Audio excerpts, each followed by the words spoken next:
This video couldn't happen without those you supporting me on Patreon, including the big patrons of this month, the Nerd Therapist and Xavis. Hello, Pokemon Masters, Berkey here, and if you're anything like me, then you've been with Pokemon since the Dark Age, and it murdered Digimon a gruesome death and appeared on everything from cereal boxes to bedsheets. And you stuck with the franchise right since the beginning, nearly 20 years, maybe longer. You stuck with it through all the wacky side games and misadventures. Pokemon is a big part of your life.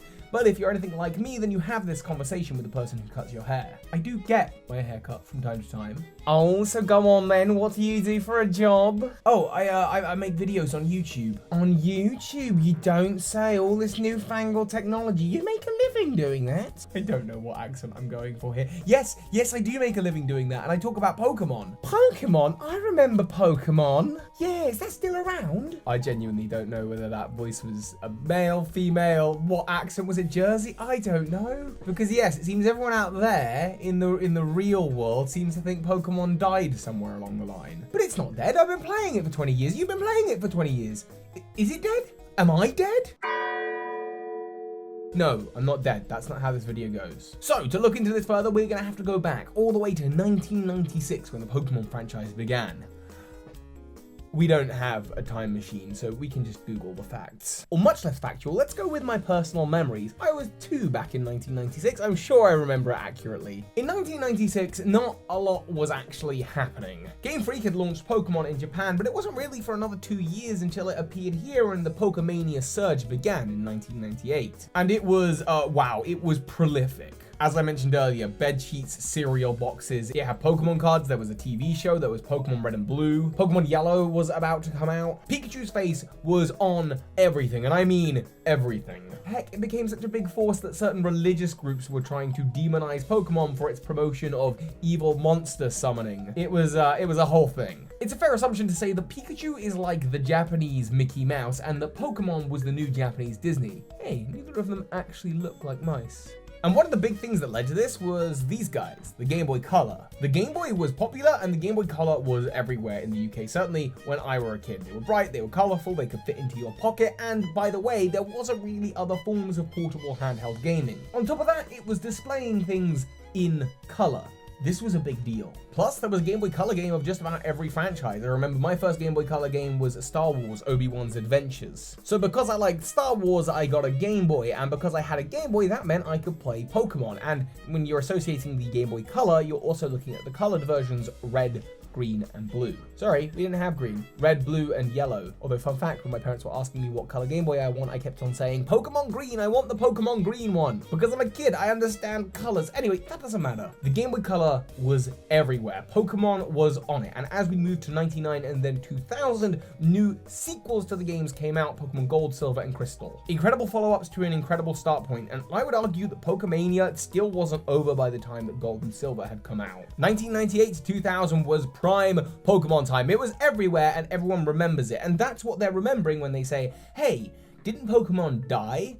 So did it? What happened afterwards? 2002 happened at Pokemon Ruby and Sapphire, and quite simply, it moved to another system, which not everybody bought. If you had a Game Boy Color and you were playing Pokemon Red, Blue, and Yellow, then guess what? You could buy the sequels Gold, Silver, and Crystal, but you could no longer buy Ruby and Sapphire without buying another new console. Pokemon was still big, it was still popular with kids, and about the time that came out, I was 8. But the feeling for a lot of kids was, nah, Pokemon's baby stuff. We gotta move on to other cool, edgier things, like Yu-Gi-Oh! And a lot of kids weren't interested in playing with colorful monsters, I guess. Don't understand why, they just weren't. Anyway, based off of memory, this was the time that Pokemon seemed to die down a little bit. Gold, Silver, and Crystal were these big events, but by the time Ruby and Sapphire came out, people seemed a little bit less fussed. I, of course, was still really into it. There was another big resurgence when Diamond and Pearl came out. They were the first Pokemon games on the Nintendo DS, a system that sold unbelievably well. The Nintendo DS just made handheld gaming seem really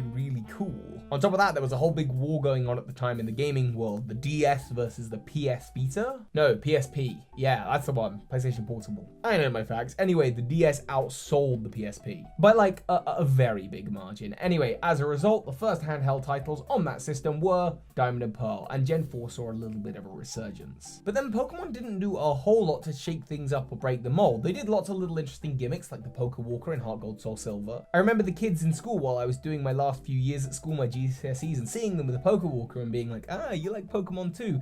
But it wasn't really a very public affair. Playing your DS had become a lot more of a solitary experience. Certainly for me at that age, I was going out with my parents less. I didn't have to follow them around everywhere, so I would sit in my room. Pokemon became a me on my own experience. Certainly there was still a card game and a show, and they're all very, very popular, and they're incredibly successful, but just not as successful as they were in the original days. And not because it's worse or anything like that, just that's what happened. Pokemon became a little bit more solitary. That is until Pokemon hit the mainstream once again, very briefly for 1 week in 2014. Something happened to bring Pokemon front and center.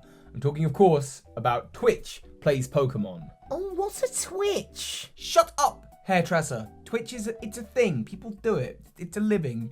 Ninja's really big. Twitch Plays Pokemon was huge with its own lore and characters, loads of people tuning in to play it. I actually managed to catch the end of it while I was in the middle of a lecture. Should have been paying attention to the lecture, ended up watching Twitch Plays Pokemon. And people were seeing it going, hang on, I remember that. I played that when I was younger. That's Pokemon. That's Red and Blue. I remember that. It spread far and wide across news outlets, bringing both popularity back to Pokemon and also to Twitch. That same year, some new games had come out, or rather the tail end of the year just before. Those, of course, were Pokemon X and Y, the first titles on the 3DS, and the first titles on a new console are usually pretty big affairs. So there was a little bit more energy around Pokemon. And what's this? They're announcing remakes of Ruby and Sapphire, games that a decent chunk of the population would have played. It was an exciting time for Pokemon, and then they did one more thing in 2014.